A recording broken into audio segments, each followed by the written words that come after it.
We're not in the same class. Don't fool yourself into thinking you speak for anyone. That's what Astrid told her, flat voice, dead eyes, the kind of sentence that doesn't shout, just cuts. What she didn't know was that Elodie had already stopped asking for permission, and that once you've been erased enough times, you learn to write yourself back in louder, messier, more real than before. Before we dive in, let me know, what time are you listening to this and where are you? Drop a comment below. We'd love to hear from you. The bell above B's diner door jingled twice. Elodie didn't look up. Mr. Gordon again, same coffee, same smirk. Brooklyn drizzled outside. Inside, the diner held its rhythm forks, tapping plates, sliding bacon, hanging in the air like old wallpaper. Elodie moved fast, apron tied too tight, ponytail fraying, notebook heavy in her pocket. "You studied in Japan, didn't you?" Gordon asked, stirring his coffee with a bent spoon. "So why are you still here slinging pancakes?" Her pen froze mid-order. "A beat."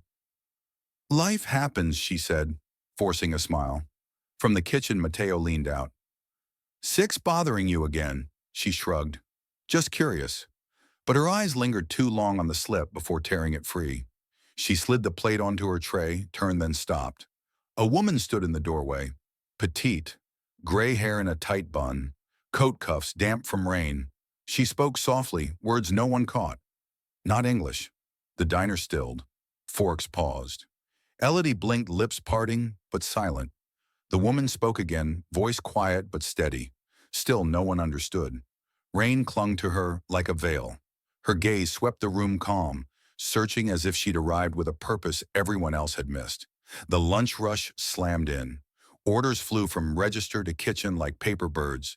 Club sandwich, matzo soups, no mayo, extra pickles. The door swung again and again, spilling wet coats and wind. Elodie moved on instinct, per coffee drop, the check, smile, nod, repeat. Her ponytail stuck to her neck apron, damp with something she didn't remember spilling. She almost missed her. The woman again. Damp coat purse, gripped tight. Hair brushed smooth, this time more deliberate. She paused at the hostess stand. Not lost, not panicked, simply waiting. Sylvia noticed first. "Hi there," she called, bouncing forward with her notepad. "Are you here for lunch?" The woman nodded, opened her mouth. But Sylvia rushed ahead. "Table for one, I'm looking for." "Oh, hold on, let me check." She spun toward Elodie, mouthing language barrier. "Can you?" From behind the counter, Dennis sighed loud enough for half the diner to hear. "She's back again." "What's she doing now? Just standing?" "She hasn't ordered yet," Sylvia whispered. "She's about to," Elodie said, already moving. Dennis muttered. "If she doesn't speak English, she shouldn't be Elodie." A man's voice cut in. "Table 6. Same guy as yesterday. Mid-50s tan, windbreaker voice, sharp as a butter knife. "Hey, Sushi Grandma's back. Someone check if she brought chopsticks this time." Laughter flickered near him, brief, uneasy. Elodie stopped mid-step, jaw tight. The light above her buzzed. She turned slowly toward the woman, now frozen under the vent. Color drained from her cheeks. Her lips still parted, stuck on that first syllable. Elodie stepped closer, gently, not because she thought the woman couldn't understand, because no one else had let her speak. "Daijobu desu ka?" The words landed soft but heavy. Recognition sparked in tired eyes. A breath escaped. Then a nod. "I'm okay," she said quietly. Accent gentle but precise. "I didn't mean to interrupt." "You didn't," Elodie said. "You're fine." The diner froze, forks midair, mugs suspended. Table 6 muttered again, but this time no one laughed. From the kitchen door, Mateo appeared, spatula in hand. He scanned the scene, then slid between the woman and the gawking tables with practiced ease. "Everything good?" he asked. "She's looking for a table," Mateo gestured. "Booth by the window's open." The woman nodded, voice steadier. "Thank you." Elodie guided her over, set a menu down, lingered a beat. "If you need anything, take your time." The woman opened her purse. Not for money, for a folded card. She slid it across the table. Elodie tucked it into her apron, smiling, not reading. By the time she turned, the booth was empty. Dennis grumbled about unpaid seats. Mateo leaned on the counter. "You didn't hesitate," he said. "She didn't either," Elodie answered. "You speak fluent Japanese?" "Just enough to say hello, to ask if someone's okay." He nudged her shoulder. That was more than okay. Later, with chairs flipped for mopping, Elodie remembered the card. Creamy cardstock. Handwritten in English, one who understands is enough. If you still remember what art feels like, come find it. Below a name, Mizuki Hoshino, and an address in Manhattan. Elodie read it twice and didn't move for a long time. The building stood on a quiet stretch between a locksmith and a nail salon, just off the Flatiron's edge. Old brick tarnished mailboxes, a buzzer that rang somewhere uncertain. Elodie hesitated under the awning, then pushed the door. The stairwell smelled of polish and forgotten rain. On the landing, a narrow door waited without a number. Only a small plaque in faded script. She couldn't read Japanese, maybe. The edges worn soft. She knocked. No answer. Then the door eased open, not suddenly, just enough for silence to shift. Mizuki stood in a soft gray sweater and wide-leg slacks, barefoot on hardwood. Her presence felt the way incense might linger, calm, deliberate. "I wasn't sure you'd come," she said. "I wasn't either," Elodie replied. Mizuki stepped aside. The room unfolded like a still photograph, paper scrolls beside old studio lights, sketch pads stacked on a low bench, brushes in ceramic jars. No clocks, no screens. Winter light filtered through lace curtains. Not warm, not cold, just still. Elodie hovered near the doorway. "This is the Amy Trust it is," though most just say, "Mizuki's room." A calligraphy piece above the desk read, "Patience," in careful English strokes. "You run it alone, I founded it. Others help artists, former students, people who never fit elsewhere. What do you—" Mizuki gestured for her to sit. Elodie lowered herself onto a cushion. Tea poured into mismatched cups, Mizuki choosing, without asking, as if that choice was part of the welcome. "We fund small projects," she said. "Murals on crumbling walls, dance classes in basement churches, quilting circles in halfway homes." She passed Elodie a cup, not charity, culture, preservation through participation. Elodie warmed her hands around it. "Why me? You said 3 words no one else did. You didn't flinch when the room did. That's not art. It was language and kindness. Both are materials. Both shape people." The steam rose, floral, old, unfamiliar. "I don't have credentials," Elodie whispered. "No degree. No resume that means anything." Mizuki smiled small, not dismissive. "Do you still believe art can change someone?" The question sliced clean through her. She blinked, caught between lying, stalling, or finally telling the truth. The truth she hadn't said since leaving Japan, since walking away from everything, with a spine, a frame, a name in ink. "I did," she said, "once. And now I don't know if I'm allowed to. I left it, abandoned it. Maybe it abandoned me first." Mizuki's voice softened. "Sometimes we abandon what we love because we're afraid it doesn't love us back." Only the radiator hissed. No pen, no request for CVs. Just a drawer opening, a folder offered. "A project," Mizuki said. "We need a temporary coordinator. Pilot program. Queens." Elodie stared like it might burn through her fingers. "You're offering me the job, I'm offering you a question. The job is where the answer begins." She didn't open it, just nodded, maybe yes, maybe not yet. She left holding it against her chest like a borrowed book she wasn't sure she deserved to read. Later, Matteo waited by the curb bike, half unlocked. "You look like someone handed you a grenade wrapped in origami." She lifted the folder. "It's a project. Arts coordination. Mizuki wants me to—" "Are you going to do it? I don't know." "If you're nervous," he said, "that's probably the best reason to say yes." She didn't answer. Wind pulled at the block. A saxophone played something too sweet for the hour. "You'd be good at it," Matteo added. "You notice things." She looked at him. He shrugged. "People who notice usually help better than people who plan." Her eyes dropped to the folder. No logo. No cover. Just her name scribbled across the tab in pencil. No title. No promise. Still, she didn't put it away. The building didn't look like much. Paint flaked from the doorframe like dry skin, and the sign overhead swung crooked on one chain. Beyond it, mismatched chairs leaned against uneven walls. Fluorescent lights buzzed faintly. But the place breathed. Kids darted through the corridor with paint on their cheeks and untied shoelaces. Music thumped from a portable speaker. In the far room, a table sagged under juice boxes, plastic scissors, and glue sticks. Elodie stood at a low table in the corner, laying out washi paper, small trays of water ink stones, bamboo brushes, thin strings for folding. She had brought them from Mizuki's collection with permission and added labels in English and Spanish. Her hands moved automatically, placing, adjusting, straightening, undoing, and trying again. A girl around 7 sat down without being asked. Then 2 more. A boy in a Spider-Man hoodie poked the ink with his finger. Elodie laughed and passed him a napkin. Across the room, an older woman lowered herself into a plastic chair. Wide-brimmed hat, quilted jacket, thick glasses. Her voice was low but deliberate. "You're not Japanese, are you?" Elodie looked up. "No, ma'am." The woman folded her arms. "Then what makes you think you should be teaching this?" The words didn't sting. They simply settled, heavy, unblinking. Elodie started to answer, then stopped. She didn't want to say Mizuki said I could. That wasn't enough. She didn't want to claim her old studies either. She hadn't earned that past anymore. "I don't know," she said finally. "Maybe I shouldn't be." A child tugged her sleeve. Elodie tied the thread for her fingers, busy while her chest stayed tight. The woman kept watching. "My granddaughter's in your class," she said. "She talks about it all week. Says she likes how the paper whispers." That's her word, not mine. Elodie didn't reply, but her grip on the brush eased.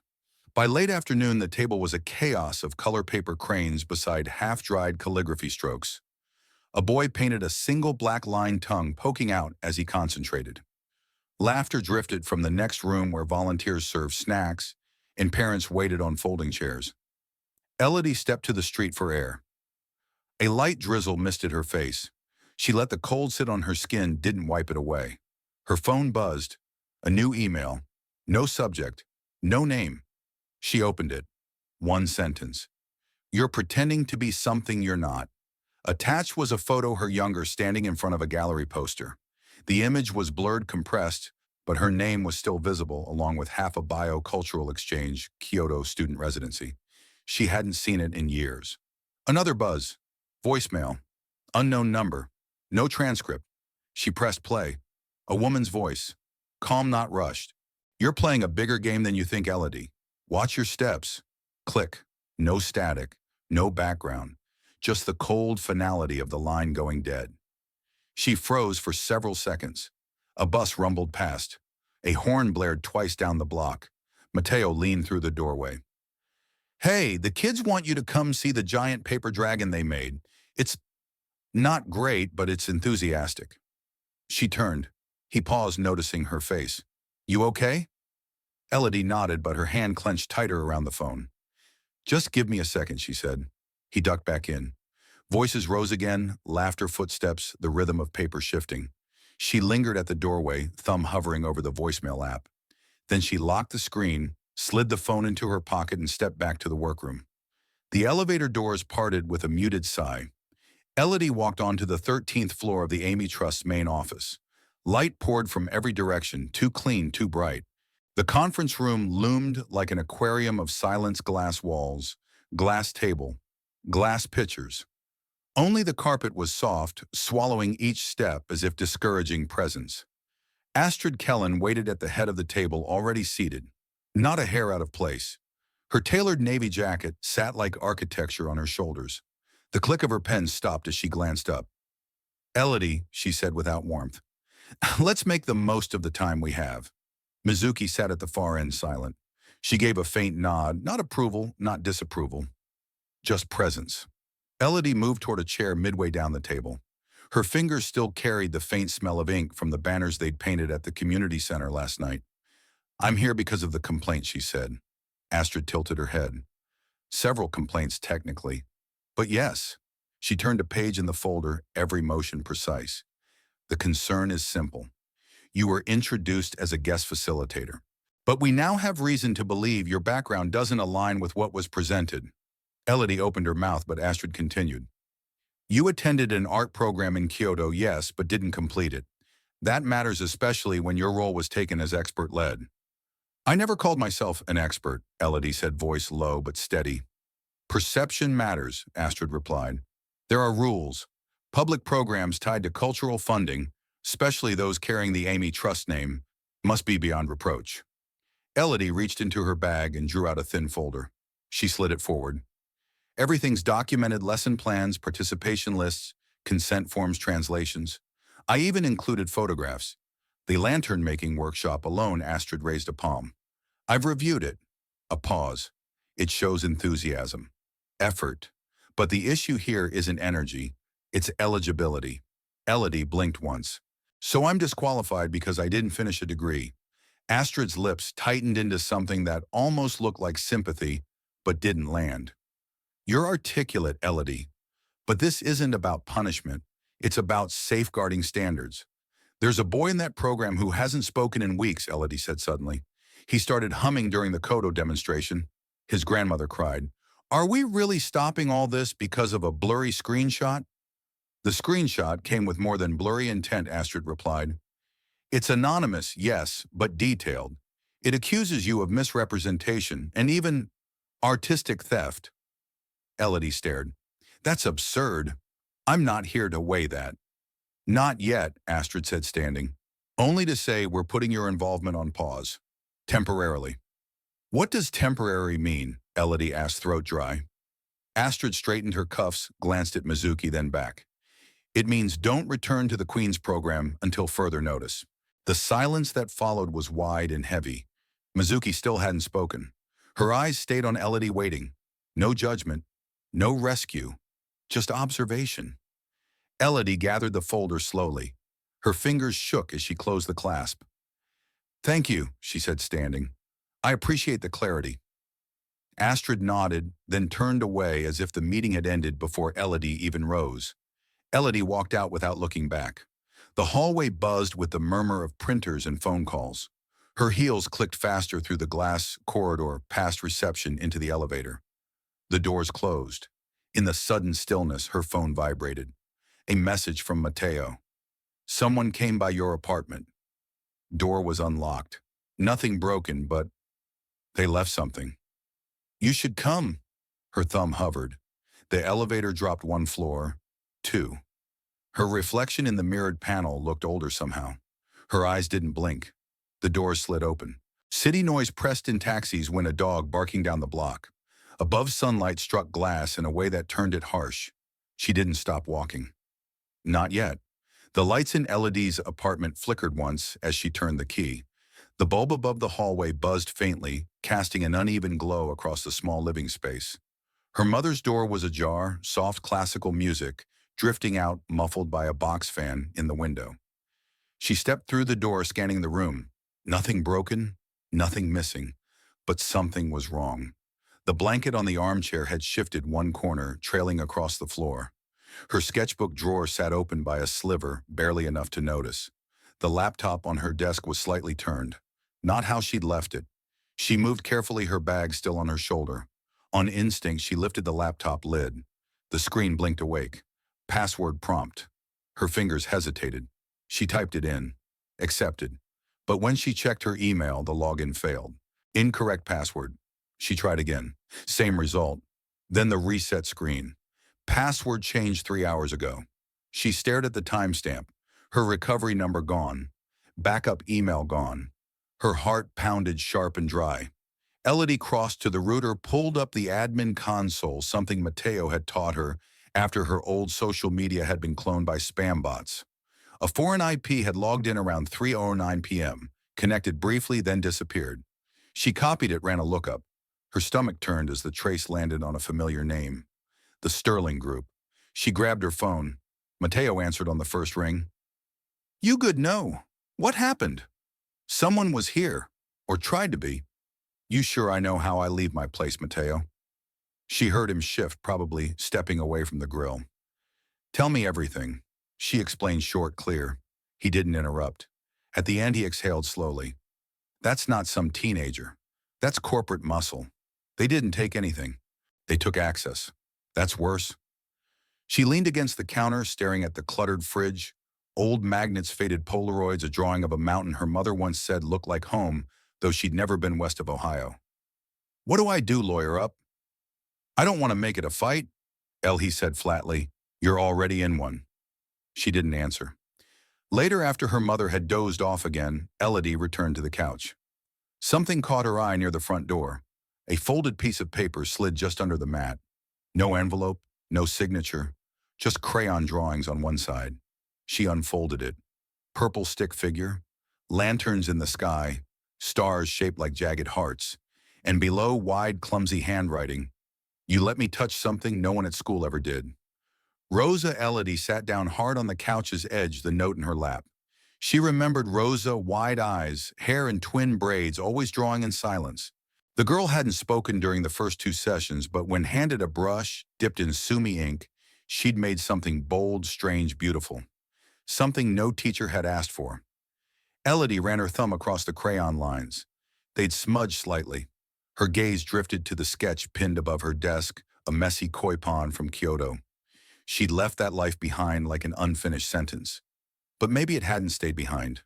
Maybe it followed her in pieces through Rosa's stars, through paper folding in a community hall, through Mizuki's quiet presence like a bell with no clapper. She stood packed a bag. Not much: her sketchbook, Mateo's old USB with backup logs, Rosa's letter, the email screenshot. The streets glistened with soft rain. She didn't rush. Boots struck puddles without care. She didn't check the time, didn't call ahead.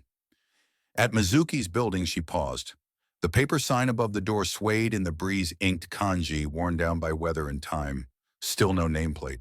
Still no explanation. She knocked once. The door opened immediately.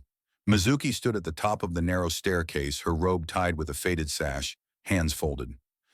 "I didn't come for comfort," Elodie said. "I understand. I'm not here to ask for another shot." A nod.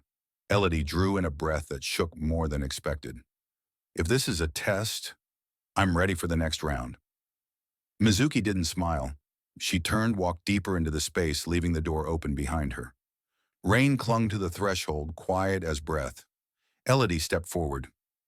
Mizuki didn't offer explanations. She only gestured for Elodie to follow her sleeve, brushing a bamboo post as they moved through the narrow corridor toward the rooftop. The city noise softened as the door closed behind them. A gust of cool air lifted the edge of Elodie's scarf. She hadn't known what to expect. A meeting, a question, a task. Instead, quiet. The rooftop garden unfolded in meticulous layers. A gnarled pine leaned in one corner, its roots gripping stone. Flat paths curved through moss patches. A cedar bench rested beneath a pagoda lantern. Thin glass chimes stirred in the wind yet made no sound. Mizuki walked slowly, hands clasped behind her. She didn't look back. Elodie hesitated, then stepped forward. They moved wordlessly for a stretch that felt longer than minutes. At first the silence itched, then its settled weight pressing gently into her chest. No phones, no engines. Only the rhythm of shoes on slate, the creak of a crane somewhere far, the startled flap of a pigeon. Elodie found herself walking more carefully, not cautious, reverent. Midway round the path, Mizuki stopped near the pine. "This tree is over 100 years old," she said at last, her English accented but steady. "It came on a cargo ship, hidden in a tea crate. My husband smuggled it from Kyoto, said the city had forgotten how to listen to things that don't speak." Elodie studied the knots in the bark, the way its branches bent like patience taught by wind. "He died long ago," Mizuki added, "but the tree remembers." They sat on the cedar bench. Mizuki let the silence stretch before speaking again. "My son once led the Amy Trust. Brilliant, complicated, 5 languages. He believed artists mend what the world breaks." Her posture shifted, just a slight slump of shoulder. "Accused of fraud. Headlines painted him a thief before evidence cleared. Reporters camped at his door. By the time truth caught up..." She opened her palm loosely. "It didn't matter." Elodie lowered her gaze. "He wasn't flawless. But the worst thing he did was trust the wrong person," Mizuki said. "You remind me of him. Not his brilliance, his fractures." Elodie's breath tightened. "I didn't choose you for credentials. I chose you because you knew how to step aside. You didn't speak over pain. You knelt next to it." A plane droned faintly overhead. Mizuki reached into her sleeve, offered a folded slip of paper. A sketch of a half-open door, one word beneath Suzuku. "To continue," Elodie whispered. Mizuki nodded. "You don't work for me anymore. That word is too small. If you stay, it's because you're ready to carry what others drop. Elodie looked at the pine at the moving shadows on stone. I'll stay, she said. Not as staff, not as coordinator, just as someone who remembers. Mizuki rose, eyes closed briefly, as if sealing the vow. Across the city on the 36th floor of a midtown tower, Astrid Kellan bent over her desk. A grainy drone still showed two women seated beneath a tree. Elodie's face angled toward light, calm, and unaware. Astrid opened a console. A prompt blinked, search parameters. Mercer, Elodie. Access revoked. She hit enter. A list began to load. The gallery glowed like a glass lantern. White walls, clean corners, soft jazz seeping from hidden speakers. Crystal flutes clinked faintly. The room smelled of sandalwood and starch. Elodie stood near the edge, hands clasped tight enough to blanch her knuckles. A pin on her blazer bore the evening's title, Bridging Cultures Through Craft. Beside her, a projection cycled images of past workshops, children dyeing indigo scarves, elderly women folding paper, with trembling care a mural in progress on the side of a laundromat in Queens. The host's voice carried clear through the mic. And now to speak about the role of cultural memory in modern community art, please welcome Elodie Mercer. Polite applause? Curious. Elodie stepped to the podium, heels brushing polished concrete. Her stomach tightened. The lights blurred. She spoke anyway. At its best, art doesn't just reflect who we are, it holds space for who we might have been had we been listened to sooner.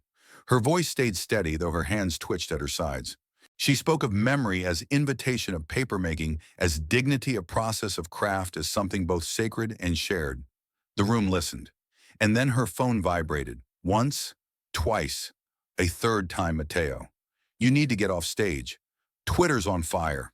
The projector flickered. Murmurs spread. Screens lit up across the gallery. Elodie's words broke apart as dozens of phones replayed a spliced video. Her voice twisted, her meaning warped. The caption screamed, "Artist says cultural ownership is dead." Another frame, anti-Asian statement, caught live. No booze, just chairs inching back, faces arranged in practiced concern. The gallery director touched her arm gently. "We'll wrap early, thank you." A man in a blue suit nodded toward the sponsor wall. "We'll discuss reimbursement." Elodie stepped down. Phone cameras followed her through the doors. On the sidewalk, wind pressed against her throat. She froze until Matteo appeared, apron still dusted with flour. "I told you don't open Twitter. It's garbage. You didn't say anything wrong." "I didn't say anything at all," she whispered. Back in her room, Mizuki's call came before she could unpin her tag. "You let them shape your mouth," Mizuki said. Elodie's protest caught in her throat. "You let edits decide what you meant, and you stood still while they closed the door. What was I supposed to do, argue on livestream? You either stay silent or you stand taller, but you do not vanish. Not anymore." The line went dead. Elodie sat with the phone pressed to her chest. Outside Soho glowed indifferent. Her screen lit again. Unknown number, a single photo, her apartment building, shot from across the street, 4 minutes old. Sterling Group's top floor never pretended to welcome. Steel gray walls, furniture cut to the millimeter. In the center, a holographic installation, flickered fractals, shifting with the faintest breath, though the room felt as if it had never exhaled. Elodie followed Matteo past the reception desk, its attendant typing without looking up. They slipped through a coded side door Matteo still knew from an old IT contract he no longer listed on his resume. He didn't speak until they reached a data terminal behind a retractable glass panel. "She said don't vanish," he muttered. "This is what staying visible looks like." He connected a portable node. Code blurred across the screen, server logs, upload timestamps, routing trails. Within minutes, the source of the video surfaced. Here, the file that had ruined Elodie's name had been uploaded from a Sterling Group admin subnet. No spoofing, no masking, not just Sterling. This very floor. Matteo dug deeper. At the bottom of the record, a name blinked, A. Kellan. Her lungs tightened. "This isn't just about you," he said. "No," Elodie whispered. "It's about Mizuki."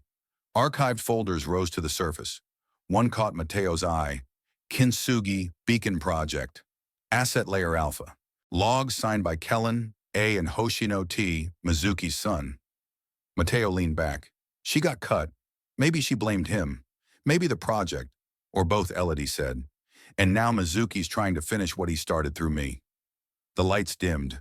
The elevator slid open. Astrid Kellan stepped out, heels sharp against stone. No coat, no bag. Just a black blouse and a silver pin shaped like an ink stroke. Her eyes found them steady, unblinking. She didn't ask. She didn't need to. She simply gestured for Elodie to follow. Matteo touched her wrist, but Elodie nodded. The doors closed. Astrid stood still, arms loose.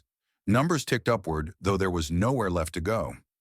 "I thought you'd break faster," she said. "You've lasted longer than I expected." Elodie stayed silent. "You think this is cruelty? It's design. Some systems work because others don't. That's not injustice. That's hierarchy." Elodie met her eyes but said nothing. Astrid smiled faintly. "You weren't chosen. You were inserted. Symbols are easy to burn when the wind shifts." "I'm not afraid of fire anymore," Elodie said quietly. "You're not the enemy. You're a tool Mizuki picked up in grief. Sentimental architecture." "She sees what you tried to erase," Elodie replied. "And she's building again." Astrid's smile thinned. "Don't imagine we're equals. You're playing dress-up in a world built on algorithms and blood contracts.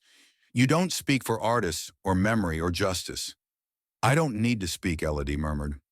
"I just need to show up." The elevator chimed. The doors parted. Astrid adjusted her sleeve. "You're walking into a hall of mirrors, each one cracked. Don't cut yourself thinking they're windows." Elodie stepped out.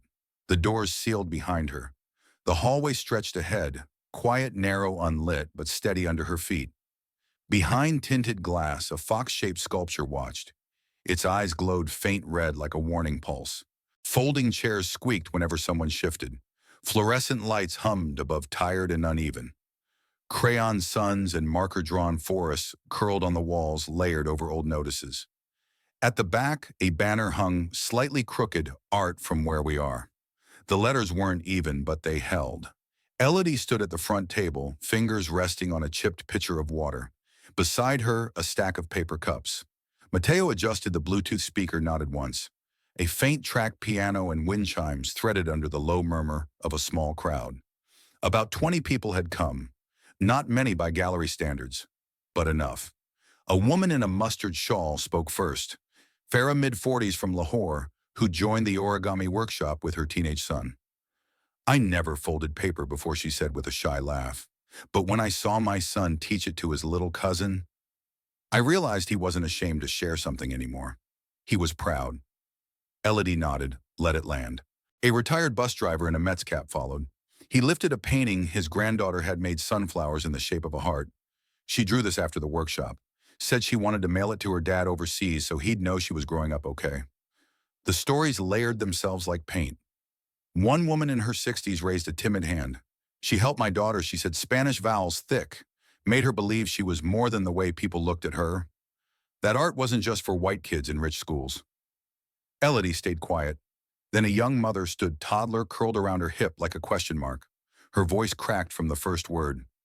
"You're the only person," she said, "who looked at my son like he was an artist, not a refugee."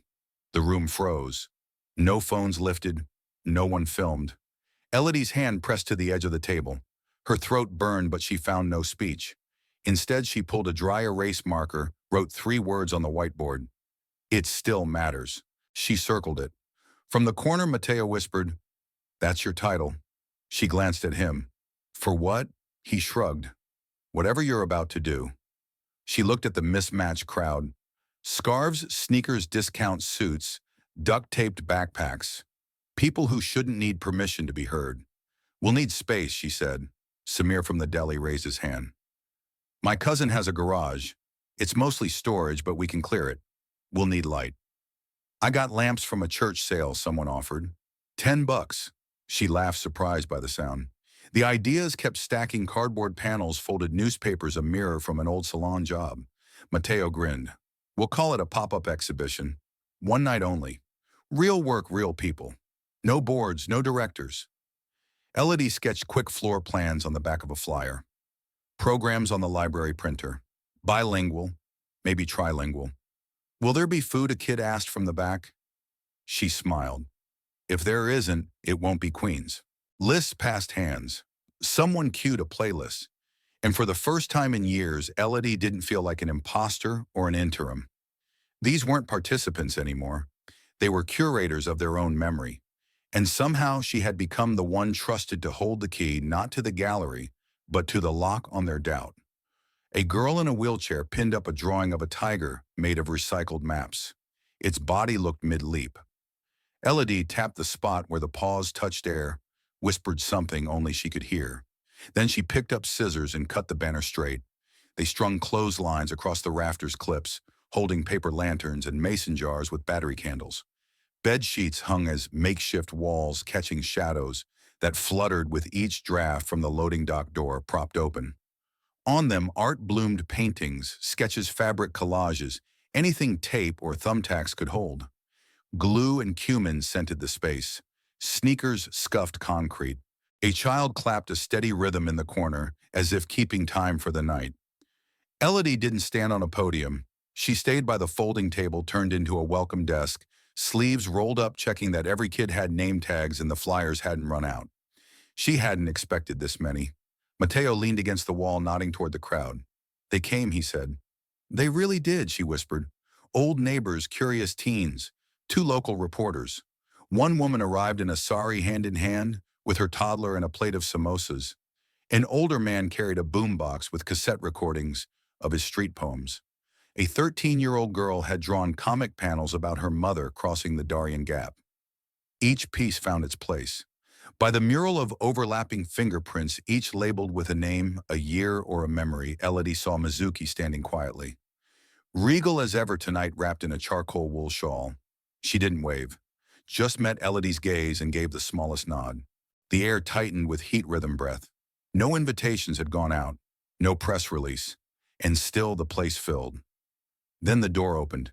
Clicking heels, black coats. Astrid entered with 2 others, one in a gray suit clutching a briefcase, another trailing with a tablet. The hum shifted like someone had cut the music mid-beat. Elodie Mercer, the lawyer, called, voice echoing off concrete. Heads turned, cameras lifted.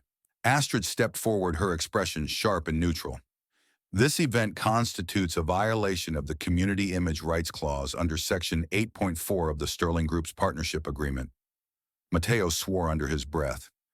Elodie reached for a thick blue folder. Her hand stayed steady.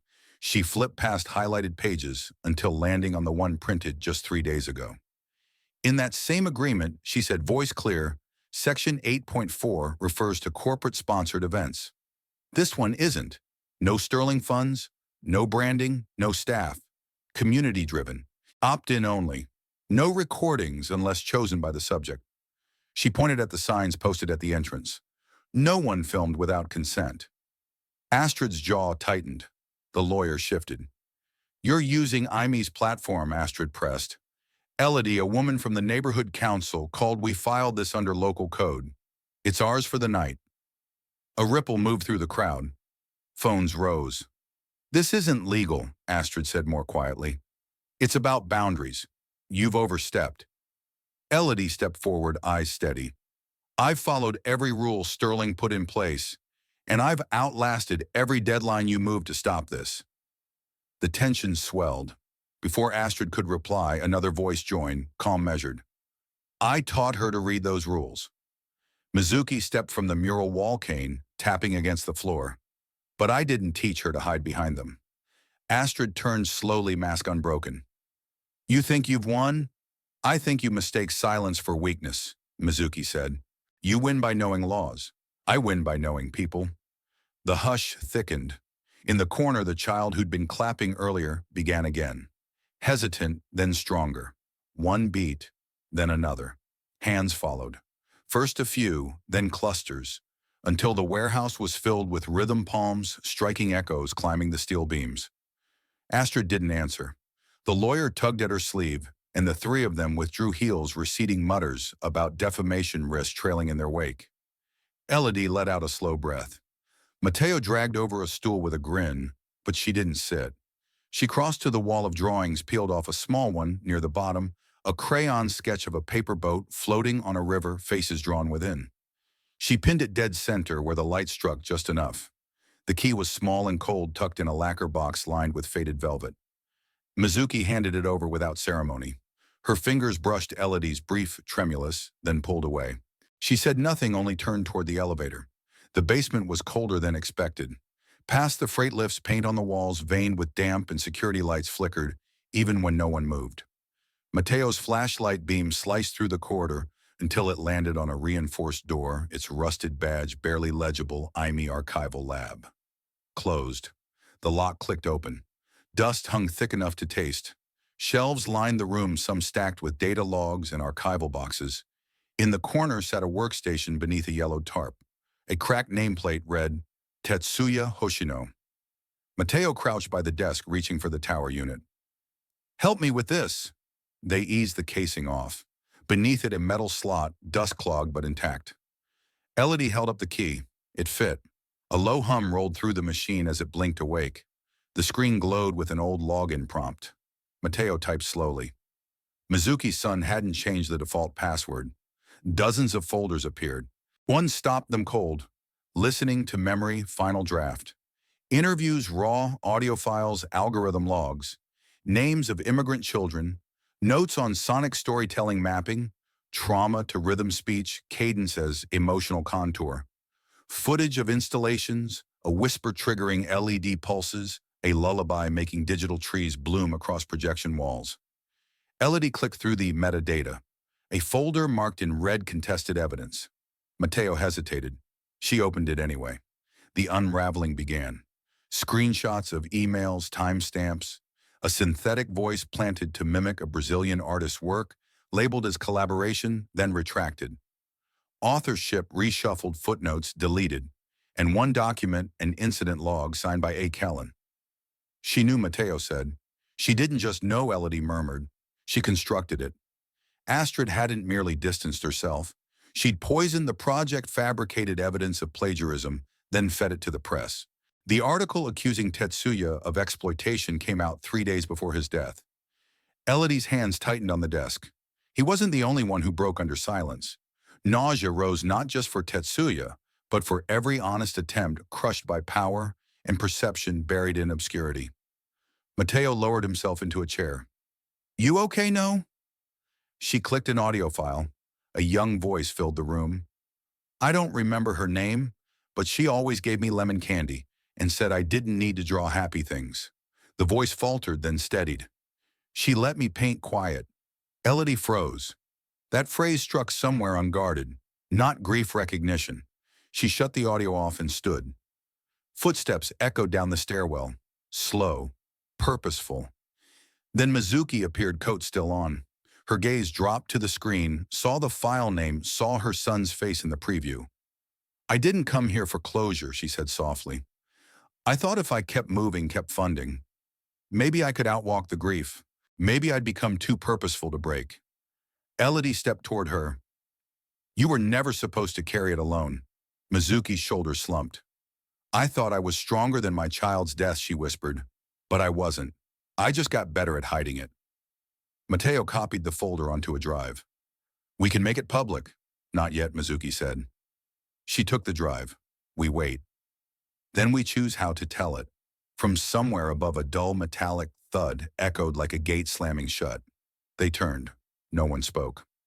Elodie glanced back at the screen, glowing with files unseen for years. She unplugged the drive, pocketed it, and stepped into the corridor. They handed her a thin microphone. No podium, no raised platform, just a folding chair, a nameplate that read, Community Speaker 04, in a room so overlit it erased every shadow. City Hall's multi-purpose chamber smelled faintly of disinfectant and ink. On the wall behind her, a mural of civic pride bronze faces, upturned chins, rivers carved from marble. The hearing was already behind schedule. 2 council members looked bored. One kept checking her phone, and the room was split between empty seats and clusters of tension, activists, residents, legal advisors, a few reporters scribbling nothing yet. Elodie sat with the evidence in her lap. She'd printed the testimonies on cream-colored stationery, not white. Somehow that mattered. At the last moment, she had tucked in a child's drawing, Two crayon sky three-stick figures holding brushes signed simply, "To Miss E. Thank you for the color." Her name was called. She rose. A faint rustle passed through the row behind her. Mateo didn't move, but his presence steadied her like a tether she didn't need to see. The microphone wobbled as she adjusted it. "I wasn't supposed to be here," she began, voice quiet but steady. "I was meant to be a placeholder, a temporary fill-in. No degree, no tenure track, just someone who remembered what it felt like to stop drawing for 5 years straight." A phone tilted up to record. A councilwoman leaned forward. She set a folder on the table. "This contains time-stamped footage of a doctored clip traced back to a Sterling server. Metadata access logs the original footage it was cut from. I'm not a cybersecurity expert, but I know what it's like when your voice is rearranged until it means the opposite." The moderator shifted in his seat, but she kept going. "I'm not here to indict anyone. I'm here to show how easily a name without lawyers behind it can vanish, and how close mine came to that." From the back, someone coughed. The mood thickened. She placed a second folder forward. Statements from families who joined the pilot workshops. They wrote in their own languages. Typed, handwritten, dictated. None of them asked for anonymity, though they had every reason to. The Sterling lawyer scribbled notes. Astrid stood near the wall, hands clasped, eyes narrowed. Elodie's gaze passed her without stopping. "I don't claim to represent anyone, but if someone like me, quiet, uncredentialed, halfway healed, was deemed dangerous enough to sabotage, maybe that tells us more about the system than it does about me." Even the phone stayed lowered. The silence held. Finally, she pulled out the last page, a photo from Jackson Heights. A Nepalese boy, mid-laughter, paint across his cheek, pointing to a sculpture made from broken bicycle parts. "This is art too," she said. "This is memory in progress." She didn't demand policy, didn't list recommendations. She simply let the silence rest, then nodded once and sat. The Sterling rep requested a break. One council member asked for the logs. Most said nothing, but a woman with a public school badge touched her arm as Elodie left. "Thank you," she whispered. Wynne met her on the plaza steps. Mateo leaned against the railing, hands in his pockets, waiting. He didn't ask, didn't joke. Just watched her approach with the kind of patience that knew waiting was part of the fight. Her hands were cold. He noticed but said nothing. They stood there as the afternoon sky paled above the city. Somewhere behind them, sound bites were already being cut for headlines. But none of it touched this moment. For once, her name didn't feel borrowed. A roll of butcher paper stretched across the grass, anchored with stones and scattered markers. The wind flipped one corner like a page half read. A dozen children knelt or sprawled, cutting gluing coloring with wildness that ignored borders. No one asked for rules. Elodie stepped back, letting them claim the space first. She'd brought only a backpack of salvaged supplies, torn magazines, donated pastels, half-used glue sticks, fabric scraps faded by time. The kind of things that shouldn't amount to anything, but somehow always did.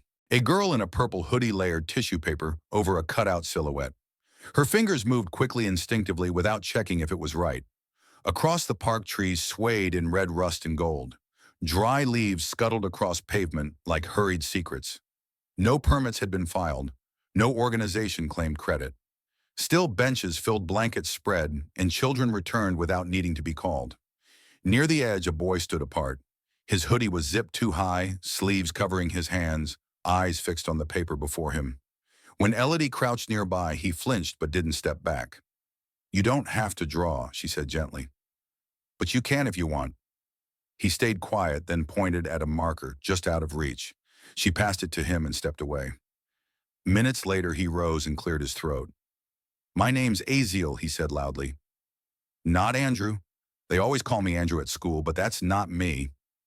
No one laughed. A kid nodded. Someone handed him a blank page like a ticket. Elodie didn't respond. She let the sounds fill the clearing, the rip of paper glue sticks, thudding voices overlapping in languages she didn't understand but didn't need to. At the edge, Mizuki appeared in a wool scarf, hair pinned with less precision than usual. She didn't interrupt, just stood and watched as the children worked by their own rules. Elodie glanced back but didn't step forward, didn't lower her eyes. For once, she didn't wait for permission. A toddler strayed near a paint tray. An older girl steered him back, stamping his hand into a leaf print. Another child began layering handprints into a forest. On a bench, two women spoke softly in Bengali while their sons cut paper shapes. A gust scattered a few pages, sending children squealing after them. One landed near Elodie's foot, a crayon face with 5 eyes and no mouth. She handed it back without question. Mizuki moved closer, pausing every few steps.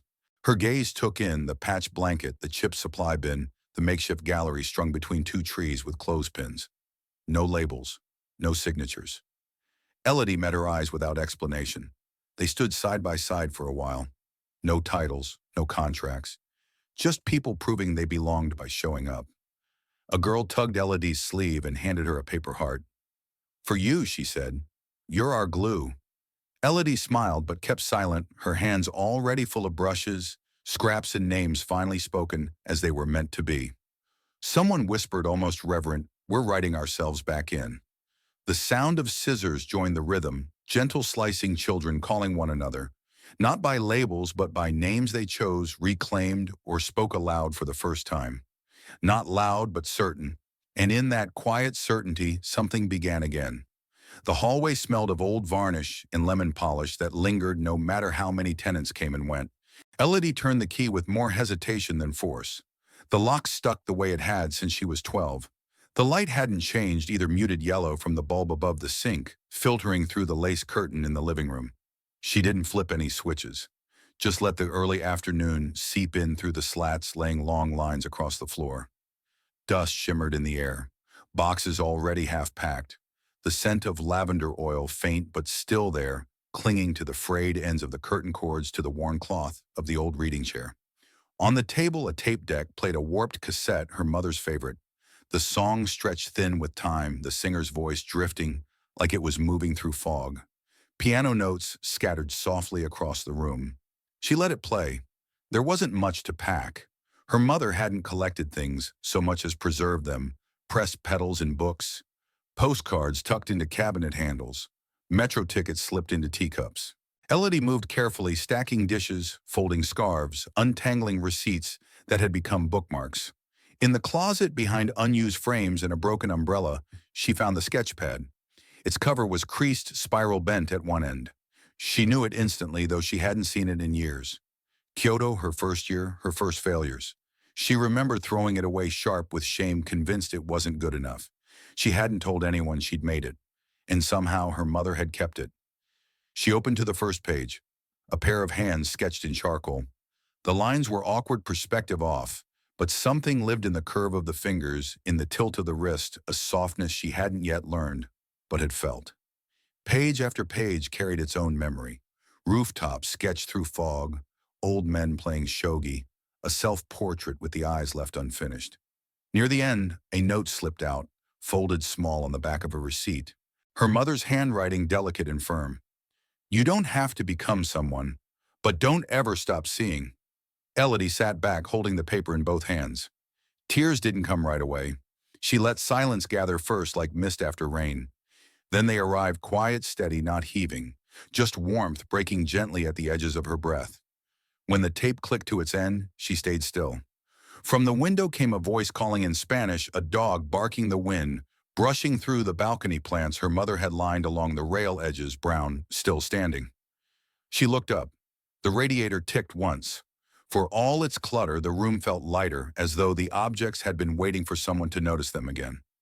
She gathered what mattered: the sketchbook, the note, a broken frame with a watercolor still inside, a paper crane, with one wing bent, a strip of calligraphy, faded almost to gray. At the door, she turned once, not to memorize, not to say goodbye, just to see the light on the couch cushion, the worn curve of the armrest where her mother napped, the shape of her coat still hanging too long on the chair. She locked the door and didn't check twice. Her steps echoed down the hall steady. She didn't wipe her cheeks, didn't hide the sketchbook beneath her coat. Its weight felt right, something restored, not carried. And the sky was paling to soft gold that hour, when everything looks as though it might forgive you. The building looked unchanged, glass, smooth as still-water steel frame, polished to a cold gleam. But the air around it carried a different weight. Laminated notices were taped to each revolving door. Internal audit in progress. All operations temporarily suspended. No one pushed against the glass. People simply stood. Reporters murmured into microphones while cameramen shifted for better angles. Former employees clustered in small groups, paper cups and hand gazes fixed on nothing, waiting for someone else to speak first. Elodie moved through the sidewalk crowd, bag clutched close, the weight of the hard drive steady against her side. No police lines, no shouting, just the strange calm that follows a storm when everyone is still counting what survived. She met Matteo at the barricades. He'd shaved for once, collar-straight posture, relaxed but intent. He handed her a folder. She passed him the drive. No words needed. By the curb, the lawyer folded her arms. Elodie placed the documents in her hands, signatures, copies, timestamps, verified access chains. The evidence no longer hers to guard. A breeze tugged loose protest signs from the bench's remnants of last week's sit-in. One bore 3 languages, its corners softened by dew. Art belongs to the people. Matteo glanced toward the doors. We might not win everything. She stayed quiet. But at least we didn't get swallowed, he added softer. The words weren't reassurance, just an exhale. Across the plaza, chalk scrawled along the base of the front sculpture. Not all silences are empty. Her phone buzzed, press inquiries. Another interview request, a committee follow-up. She silenced it and slipped it away. On a bench nearby, a newspaper headline caught the wind. She caught it before it blew off. Sterling Group suspends 3 major projects amid backlash. Former executive Astrid Kellan resigns. Oversight committees to monitor cultural funding. The words didn't feel like victory, only like something cracked open, barely wide enough to breathe through. Farther down, a photo from the underground exhibition, children pointing to their drawings, a woman beside a fabric collage stitched from donated shirts. In the corner, Elodie herself bent over a table, not looking at the camera. Matteo rejoined, her hands in pockets. Do you think they'll bury this once the press moves on, she asked. Maybe, he said. Maybe not. Outrage fades. But some questions remain etched deeper than noise. Who gets remembered? Who gets erased? Who decides what is worth keeping? The Sterling doors stayed shut. Guards stood behind the glass, eyes blank. The building hadn't crumbled. No statues fell. It remained quieter but standing. Elodie turned away. At the subway steps, students brushed past, headphones around their necks, notebooks under arms. One pointed at the taped-up doors, asked something. The others shrugged, already moving on. She didn't blame them. The world doesn't stop. It shifts, quiet, persistent, like roots working through stone. She passed the turnstiles without checking train times. No one followed. Behind her, the building remained. Snow came early that year, fine, slow, deliberate. Not enough to cover the grass, but enough to soften the air and hush the footsteps. In the center of the park, wooden stakes held a patchwork of images, trembling in the breeze. Photos, poems, brush-painted scraps, all clipped to twine with clothespins, a jagged living archive. Children darted back and forth with tape and string, fastening drawings, gluing buttons, threading beads onto wire. Matteo knelt to help a boy hang a photo of his grandmother, while 2 teenagers argued softly over whether their project belonged near the elm tree or closer to the bench where Mizuki sat, navy shawl around her shoulders, sketchbook steady on her knees. She didn't speak much. The pen in her hand trembled, but the strokes held. Every so often she paused, breathed against her scarf, glanced up at the pale sky, then returned to the page, tracing lines that bent like memory. Near the trees, Elodie crouched with a roll of paper. A streak of green paint ran across her cheek. Snow clung to her boots. She gave up brushing it away. Every few minutes she shifted back to make space for someone else's story. The little girl who once kept silent stood before the gathering now. Red knit hat, too large, folded paper clutched tight. No one had asked her to read. She simply cleared her throat and began. No one needs permission to exist in their real name. The hush that followed was unbroken, clean. Then came applause, gentle, grateful, not chasing an ending, but affirming presence. A man leaned down to ask his daughter what this place was. She didn't hesitate. It's where people say the things no one used to hear. She tugged his sleeve, leading him toward a row of glass jars filled with objects too odd for a museum. Keys without locks, cracked lenses, napkins scrawled with notes. He nodded, uncertain, but didn't pull away. Matteo appeared with a thermos and 2 cups. Elodie accepted one, but didn't drink. Her eyes followed the girl walking off, poem still in hand like a ticket not yet redeemed. At the lawn's edge, someone hummed a lullaby in Spanish. A woman from the Queen's Center stitched thread through canvas beside her son. A former custodian pinned a recipe printout to the line ducking as the wind tugged at it. No speeches, no program, just fragments rearranged until they grew into something larger. At the far end of the exhibit stood a simple wooden sign. No ceremony, no polish. Just three hand-painted words black against pale grain, Mieru, you need to be seen. No one translated aloud, but people paused. Some photographed it. Others simply stood. Elodie didn't check her phone. She didn't guide or narrate. Her hands were stained with glue and charcoal hair tied back with the elastic from a borrowed pencil case. She remained at the center like an anchor, not a star. Across the clearing, Mizuki looked up from her sketchbook and caught her eye. No smile, only recognition, and it was enough. Mateo joined her again. Want a picture? She shook her head. It'll stay. For a brief moment, the sun pierced the clouds, catching the taped corners, the stretched loops of string. Paper edges lifted and rippled together like a single heartbeat. From across the park, a child's laugh rang out, sharp, sudden, free. No banners, no credits, just stories stitched into place by hands never invited before. And the girl in the red hat, once mute behind her teeth, stepped forward to pin her poem to the line. The clothespin slipped, then caught. She adjusted it with care, then stepped back to watch the page sway like something learning how to breathe. No grand finale, no victory parade, just a quiet morning in a public park where forgotten names became stories and stories became mirrors. This wasn't about winning. It was about being seen fully stubbornly without translation. So wherever you are, whatever you carry, ask yourself this. Whose memory are you part of, and whose story are you still brave enough to hear before the world writes over it?